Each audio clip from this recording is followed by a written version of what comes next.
Assalamualaikum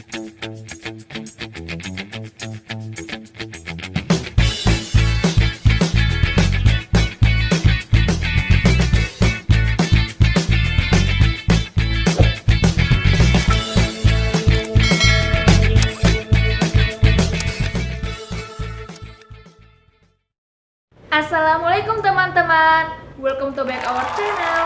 Di video kali ini saya akan memberitahu ke kalian materi plus trik untuk menjawab soal berhitung masuk gontor. Namun sebelumnya saya akan jelasin ke kalian apa sih materi berhitung itu. Jadi di gontor itu ada materi matematika dan materi berhitung. Untuk materi matematika pastinya kalian sudah tahu lah ya bagaimana materinya dan bentuknya seperti apa. Nah, di sini saya akan ngejelasin ke kalian apa sih materi berhitung itu. Materi berhitung merupakan dasar seperti materi matematika. Jadi di gontor ini, materi berhitung merupakan materi matematika yang sederajat dengan kelas 6 SD. Materi berhitung dibagi menjadi dua, ada berhitung angka dan berhitung soal. Untuk berhitung angka, tipe soalnya langsung ke angka, jadi tidak ada kalimat tanya. Misalnya 25 dikali 5 dikurangi 2. Sedangkan untuk materi berhitung soal, tipe soalnya disertai dengan kalimat tanya dan didahului dengan cerita. Lalu, apakah materi berhitung ini untuk tes masuk gontor yang dari SD atau SMP berbeda? Jawabannya sama. Perlu diingat bahwa materi untuk tes masuk gontor tidak ada perbedaan materi untuk yang dari SD, SMP, atau yang sederajat. Nah, lalu apa saja materinya? Yuk simak baik-baik video ini dan jangan skip video ini ya, karena saya akan ngejelasin ke kalian bagaimana contoh dan trik untuk menjawab soal berhitung ini. Dan jangan lupa klik tombol subscribe, like, share, dan video ini agar kalian tidak ketinggalan video-video baru kami. Yang pertama yaitu perhitungan campuran. Dalam perhitungan campuran ini ada penjumlahan, pengurangan, perkalian, dan pembagian. Perlu diingat bahwa kedudukan penjumlahan dan pengurangan adalah sama, dan kedudukan untuk perkalian dan pembagian adalah sama. Sedangkan kedudukan perkalian dan pembagian ini lebih besar daripada kedudukan penjumlahan dan pengurangan. Maka jika pada soal terdapat pengurangan, penjumlahan, perkalian, dan pembagian, maka dahulukan perkalian dan pembagian seperti pada contoh. 64 dikurangi 32 dibagi 8 ditambah 12 dikali 2. Yang harus pertama kalian kerjakan yaitu 32 dibagi dengan 8. Kenapa? Seperti yang sudah saya jelaskan tadi, bahwa kedudukan pembagian ini lebih besar daripada kedudukan pengurangan. Jadi kalian kerjakan dulu pada pembagian. Lalu kenapa tidak perkalian terlebih dahulu? Karena bisa dilihat bahwa pembagian letaknya lebih depan daripada perkalian.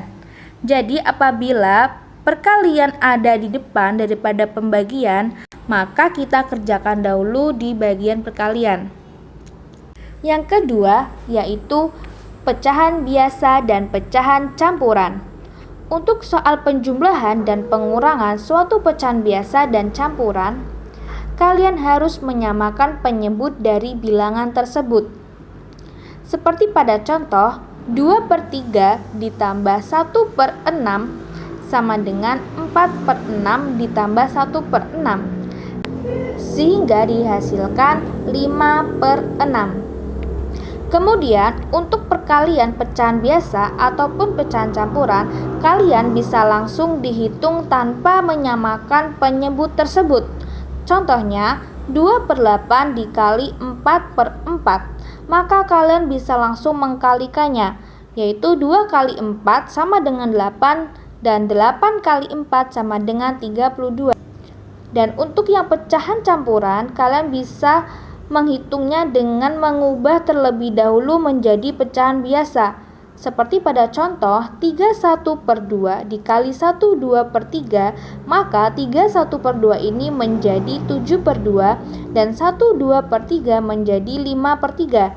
Baru setelah itu kalian mengkalikan pecahan tersebut, sehingga dihasilkan 35/6 atau sama dengan 55/6. Yang ketiga, pecahan desimal. Untuk tipe soalnya meliputi yang pertama, mengubah pecahan biasa menjadi pecahan desimal. Caranya bagaimana? Nah, caranya pembilang dibagi dengan penyebut. Contohnya 1/4 sama dengan 1 dibagi 4 sama dengan 0,25. Tipe yang kedua yaitu mengubah pecahan desimal menjadi pecahan biasa. Caranya, menuliskan pecahan itu sesuai dengan cara membacanya, kemudian disederhanakan. Contohnya, 0,25 sama dengan 25/100. Maka dapat kalian sederhanakan menjadi 1/4. Contoh yang kedua, 1,125. Maka kalian bisa tuliskan 1125/1000 dan bisa langsung disederhanakan menjadi 45/40 sama dengan 9/8. Yang ketiga, ada pengurangan, penjumlahan, perkalian, dan pembagian pecahan desimal. Seperti pada contoh 4,8 dikali 1,25 ditambah 4,8 dibagi 1,25. Kalian bisa mengerjakan dahulu perkalian, kemudian mengerjakan pembagian, baru hasil dari keduanya dijumlahkan. Yang keempat yaitu materi KPT dan PPT. Untuk KPT yaitu kelipatan persekutuan terkecil. Bagaimana cara mencari KPT?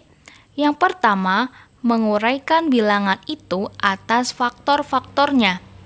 Yang kedua, mengambil bilangan yang sama-sama ada di tiap kelompok yang berpangkat terbesar. Jadi, kalian itu apabila ada dua angka yang sama dan berpangkat, maka kalian pilih yang pangkatnya paling besar. Kemudian yang ketiga, mengambil semua angka-angka yang tidak sama. Jadi yang sama dan yang tidak sama juga bisa diambil. Kalau yang berpangkat, kalian pilih yang pangkatnya besar, dan yang tidak sama, itu kalian bisa ambil semuanya. Kemudian yang keempat yaitu menghitung perkalian angka-angka yang telah terkumpul. Kemudian untuk PPT yaitu pembagi persekutuan terbesar. Cara mencarinya yang pertama menguraikan atas faktor-faktornya. Yang kedua mengambil angka-angka yang sama. Dan jika angka-angka itu berpangkat maka diambil yang terkecil pangkatnya. Jadi di PPT ini kalian hanya mengambil angka-angka yang sama. Dan untuk angka-angka yang tidak sama kalian tidak boleh mengambilnya. Itu adalah letak dari perbedaan PPT dan KPT. Materi selanjutnya yaitu angka Romawi. Untuk angka Romawi tipsnya yaitu kalian harus hafal angka Romawi dari 1 sampai 10. Itu wajib kalian hafalkan.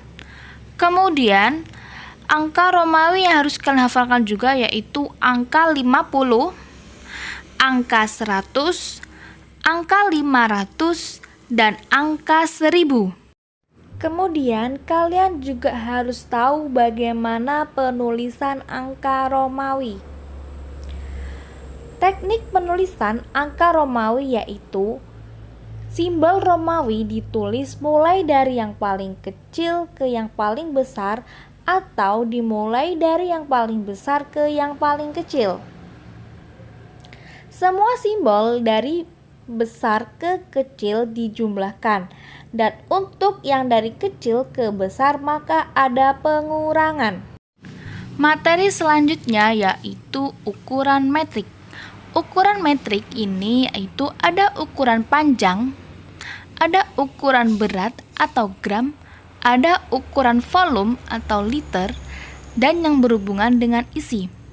Kemudian ada ukuran luas yaitu meter persegi, dan terakhir ada ukuran waktu.